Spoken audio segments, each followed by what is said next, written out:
અષાઢી બીજના પાવન પર્વ વિરમગામમાં પરંપરાગત ભગવાન જગન્નાથજીની ભવ્ય રથયાત્રાની તૈયારીઓ અંતિમ તબક્કામાં પહોંચી છે। આ દરમિયાન વિરમગામના ઐતિહાસિક રામ મહેલ મંદિરના મહંત શ્રી રામકુમારદાસજી બાપુએ રથયાત્રામાં જોડાતા અખાડાઓને લઈને મહત્વપૂર્ણ નિવેદન આપ્યું હતું। તેમણે જણાવ્યું કે રથયાત્રા ધાર્મિક ઉત્સવ નહીં પરંતુ હિન્દુ સંસ્કૃતિ, ભક્તિ અને એકતાનું પ્રતીક છે।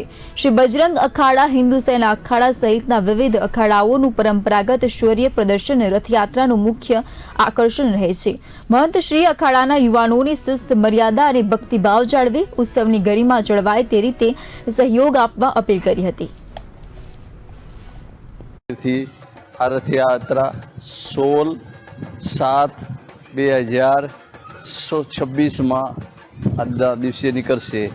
આ રથયાત્રાની અંદર ભગવાન જગન્નાથજી, બેન સુભદ્રાજી, ભાઈ બલભદ્રજી એની અંદર રથની અંદર બિરાજશે ને વિરમગામની